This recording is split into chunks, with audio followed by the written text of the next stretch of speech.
कुछ ही घंटों की बात है जिसके बाद भारत का चंद्रयान-3 यानी कि भारत का गौरव जो है वो चंद्रमा पर लैंड करेगा। पूरे देश की, पूरे विश्व की निगाहें जो है इस वक्त भारत पे है। इस वक्त अब नेहरू प्लानिटोरियम में मौजूद है और ये चांद का रेप्लिका हमारे पीछे आप साफ तौर पर देख सकते हैं। अब पूरे चंद्रयान-3 कैसे काम करेगा, क्या कुछ उसकी डिटेल्स है, उसे और ज्यादा एक्सप्लेन करने के लिए हमारे साथ चिंतन जोशी जी मौजूद हैं। तो आपसे जानना चाहेंगे, अभी कुछ ही घंटों की बात है कि हमारा चंद्रयान-3 यानी कि भारत का गौरव जो है वो चांद पर लैंड करेगा। हम पीछे चांद का रेप्लिका देख रहे हैं, तो अगर आप हमें सरल मायने में बता सके कि आखिरकार चंद्रयान-3 किस तरीके से काम करेगा, कौन से सरफेस पर लैंड करेगा, तो थोड़े विस्तार में हमें बताइए। देखिए, जैसे हम जानते हैं, यहाँ देख रहे हैं कि चंद्र का जो ध्रुव प्रदेश है वो ठीक पृथ्वी के जैसे है। वहां पर यानी सूर्य की किरणें सीधी नहीं पहुंच पाती है। तो अब तक जितने भी मिशंस मून पर लैंड हुए हैं चंद्र पर, वो जनरली जो इक्वेटर, विषुववृत्त के जो एरिया है चंद्र पे, उसके आसपास ही लैंड हुए हैं, few latitudes up and down to the equator. पर यहाँ पर ये जो नीचे ध्रुव प्रदेश है, वहां पर सूर्य की किरणें टेढ़ी पहुंचती हैं, तो वहां पर चंद्र के निर्माण से अब तक जो वहां पर तत्व थे, जो पानी था, जो बर्फ थी, वो एज इट इज है। तो उनकी खोज करने के लिए स्पेशली हमने ये भेजा है और आज तक किसी भी देश का सफल लैंडिंग वहां पर, सक्सेसफुल लैंडिंग नहीं हुआ है। तो वहां जो साउथ पोल है, वहां पर हम चंद्रयान-3 को लैंड करने वाले हैं और वहां पर हमें बहुत सारे जो टेक्निकल हमें वहां पर बहुत सारी डिफिकल्टीज भी आ सकती हैं, पर इस समय हम उन सबको सॉल्व करने के लिए तैयार हैं। इस तरह की कुछ बनावट और इस तरह के हमने भेजा है। तो वहां पर जो है विक्रम लैंडर जो है वो कुछ ही समय बाद लैंड करेगा। लैंड करने के बाद उसमें से कुछ मिनटों घंटों के बाद जो प्रज्ञान रोवर है वो अलग होगा उसमें से, और वो जो रोवर 14 दिन तक काम करेगा। तो पहले हम रोवर के बारे में जानकारी ले लेते हैं कि रोवर क्या करेगा कि जो वहां पर जो रेयर अर्थ एलिमेंट्स है जो पृथ्वी पर कम मात्रा में पाए जाते हैं, तो उन और पानी, उनके ऊपर खोज करेगा वो, और क्या क्या है अंदर स्पेक्ट्रोस्कोपी वगैरह करेगा।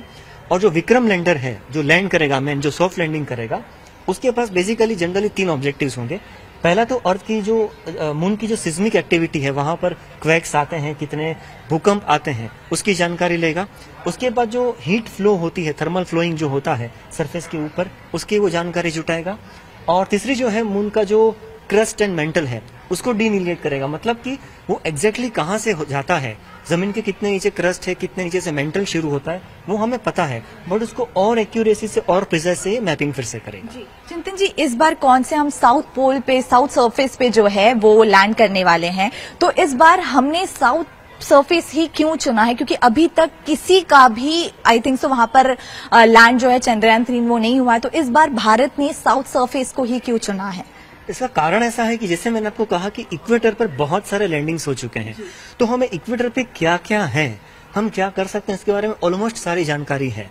पर जो हमें नहीं पता, जैसे हम भारत को विश्व गुरु मानते हैं कि दुनिया को हम बताएं कि जो उनके पास ज्ञान नहीं है वही भारत हमेशा से करता आया है और करेगा।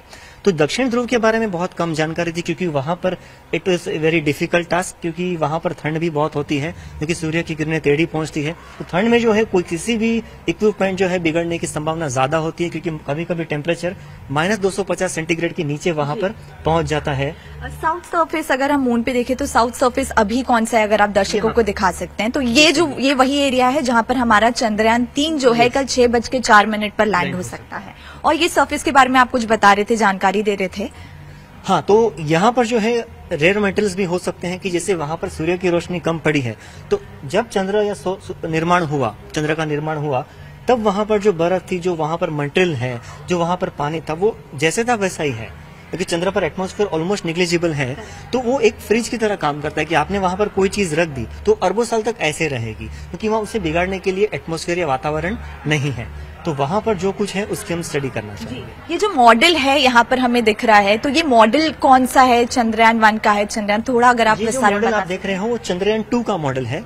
जनरली लोगों को ऐसा लगता है कि Chandrayaan-2 was a failure, but ऐसा नहीं है। चंद्रयान-2 काफी सक्सेसफुल मिशन है।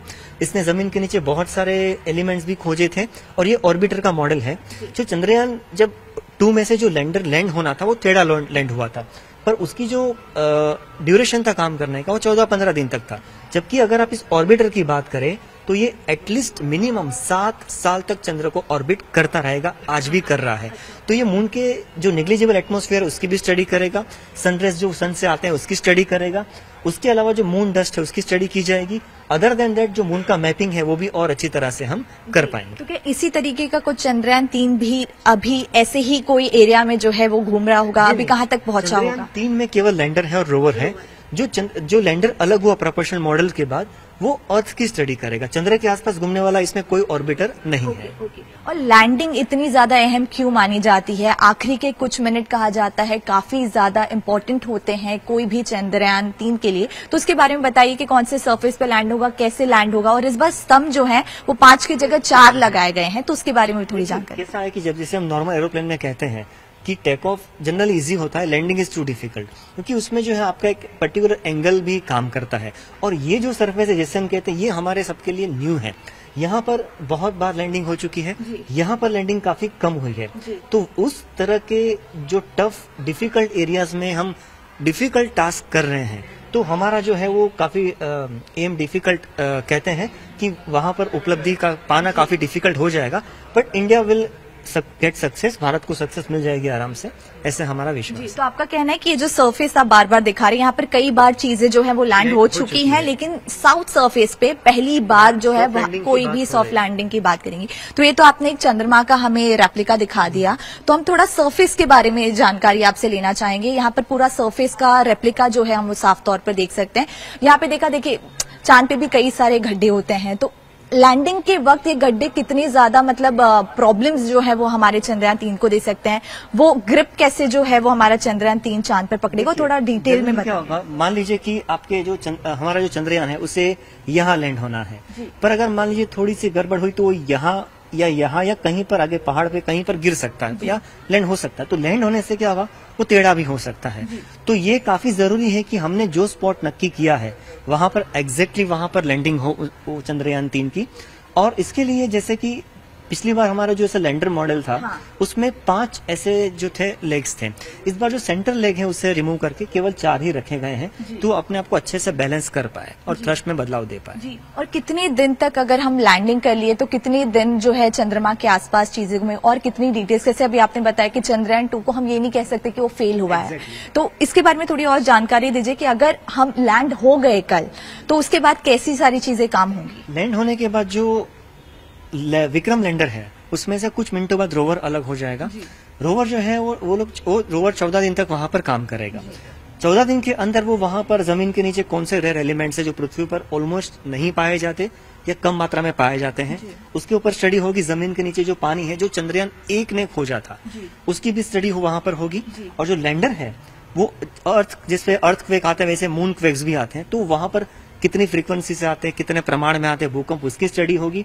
उसके अलावा जो हीट कैसे फ्लो होती है मून की सरफेस के ऊपर और मून के ऊपर, उसकी स्टडी होगी। और जो क्रस्ट और मेंटल है, जमीन के नीचे का जो भाग है वो वहां कहाँ से मेंटल शुरू होता है, कहाँ क्रस्ट खत्म होता है, इससे और भी एक्यूरेसी के साथ नापा जाएगा। ये विक्रम लैंडर करेगा। तो इस बार चंद्रयान-3 क्या कुछ खोज जो है वो, कैसे लास्ट टाइम हमने पानी की खोज मतलब हो चुकी है, तो इस बार क्या कुछ हमारे जो इसरो के लोग हैं वो आज इस बार क्या कुछ नई खोज करने वाले, क्या कुछ डिटेल्स जो है वो हमें जुटा के मिल? इस बार जो, जैसे मैंने आपको कहा कि रेयर एलिमेंट्स की खोज होगी, जिसका उपयोग हम फ्यूचर में जो हमारे मून मिशन होंगे उसके लिए भी हम कर सकते हैं। जी, और सॉफ्ट सरफेस अगर आप हमें बताएं कि आप बोल रहे हैं कि एक सॉफ्ट सरफेस लैंडिंग की काफी ज्यादा, तो इस रेप्लिका में अगर आप हमें थोड़ा विस्तार बता सकें कि सॉफ्ट लैंडिंग के लिए कैसी चीज, मतलब कौन से एरिया की जरूरत होती है, बिकॉज खड्डे हो गए, आपने कहा पहाड़ होते हैं, सारी चीजें होती हैं। हम जानते हैं चंद्र पर बेसॉल्ट है, वो कैरम पाउडर जैसा बेसॉल्ट होता है, तो वो एकदम पृथ्वी से सॉफ्ट एकदम ठोस नहीं है। अगर आप वहां पर लैंड करेंगे, थोड़ा आपका जो भाग है वो थोड़ा जमीन के नीचे धंस सकता है, तो ये काफी डिफिकल्टीज पैदा कर सकते हैं। और स्पीड कितनी होनी चाहिए, क्या कुछ होना चाहिए लैंडिंग के वक्त? और स्पीड जो है, क्योंकि हम जानते हैं कि चंद्र पृथ्वी से छोटा है, उसका मास भी कम है, तो स्पीड जो है वो कुछ मीटर पर सेकंड से लेकर ऑलमोस्ट 0 तक की जाएगी, जिससे वो आसानी से कम स्पीड में लैंड कर पाए। हो सकता है। तो आप क्या कहेंगे, कुछ ही घंटे बाकी हम कह सकते हैं कि हमारा चंद्रयान-3 भारत का गौरव जो है वो चांद पर जो है साउथ सरफेस पे जो है वो लैंड करने वाला है। कितनी एक्साइटमेंट है, क्योंकि आप भी इसी फील्ड से जुड़े हुए हैं। हम काफी एक्साइटेड है जब से ये लॉन्च हुआ था, और जब से बल्कि इसकी अनाउंसमेंट हुई थी, तो हम इस दिन का इंतजार कर रहे थे कि जब ये लैंड हो, और वहां से जो अचीवमेंट है, जैसे कि हम जानते हैं रोवर के ऊपर तिरंगा है, तो वहां पर वो तिरंगा हमेशा वहां पर रहेगा जब तक चंद्र होगा। जी जी। तो ये थे चिंतन जी, जिन्होंने सरल मायने में हमें बताया कि आखिरकार चंद्रयान-3 कैसे लैंड होगा, कौन से सरफेस पे लैंड होगा। रेप्लिका को दिखाकर सारी जानकारी जो है वो चिंतन जोशी ने हमें दिया। पूरे देश, पूरे विश्व की निगाहें जो है वो भारत के गौरव चंद्रयान-3 पर है। अभी कुछ ही घंटों की बात है जिसके बाद भारत का झंडा जो है वो चंद्रमा पर लहराते दिख सकता है। वीडियो जर्नलिस्ट रमेश के साथ Shreya Dubey, news 18 India, Mumbai.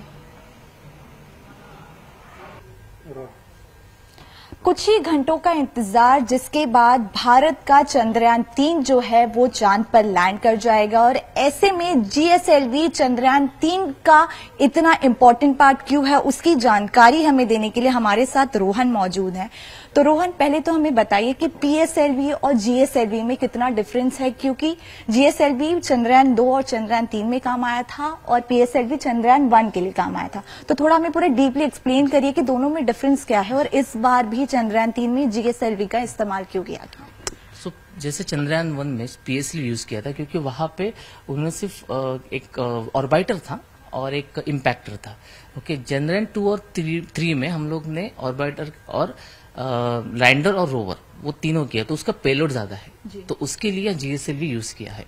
Okay, सो इसके लिए हम लोग ने जीएसएलवी यूज किया कि ताकि वो पेलोड ज्यादा उठा सकते हैं, फिर वहां पे जाके वो लैंड कर सकते हैं। इसके लिए ये जीएसएलवी का एक रेप्लिका यहाँ पर है, थोड़ा एक्सप्लेन करिए कि काम कैसे करता है। तो जीएसएलवी का इसमें 3 स्टेज रॉकेट। ओके, ये जो है this are solid rocket boosters जो अपने को थ्रस्ट देंगे और अर्थ के इसके ग्रेविटी से तक पहुंचाएंगे। फिर जो 2 है, इसमें जो भारत ने जो विकसित किया है विकास इंजिन्स वो यूज किए हैं, क्रायोजेनिक इंजिन्स है, जो itself is very important discovery. Okay, ताकि हम लोग किसी पे यूएस पे डिपेंड ना रह सके, तो हम लोग ने ये जो स्टेजेस किए हैं और जो ऊपर का 3rd स्टेज है उसमें पेलोड रहेगा। तो चंद्रयान जो रोवर प्रज्ञान ये रोवर है, लैंडर है, वो उसमें रहेगा। जी ठीक है। तो ये तो हो गया जीएसएलवी। यहाँ पर एक पीएसएलवी का भी मॉडल जो है वो यहाँ पर रखा हुआ है, तो इसको भी थोड़ा एक्सप्लेन कर दीजिए। तो यहाँ पे भी सेम है, वहां पे देखते 4 बूस्टर्स थे जीएसएलवी, इसमें 6 है जिसका सॉलिड फ्यूल। ओके, जो मिडिल स्टेज है उसमें लिक्विड इंजन यूज किए थे।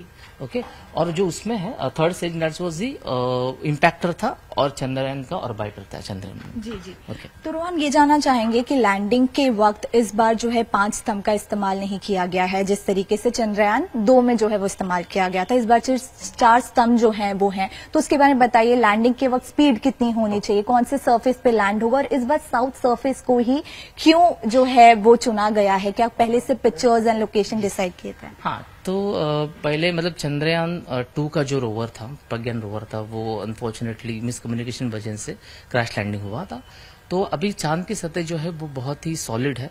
ओके, उसमें वातावरण नहीं है, तो उस पे तो बेसिकली क्रैश लैंडिंग के चांस नहीं लेना चाहते थे हम लोग, तो इसलिए हम लोग ने इस बार कुछ नया शॉक ऑब्जर्वर टेक्निक्स यूज किया जो सॉफ्ट लैंडिंग होगा। ओके, और वो जो जगह है साउथ पोल की, तो अगर आपको पता है, मतलब हम लोग को पता है कि चंद्रयान-1 में जो खोज की गई है कि पानी हो सकता है।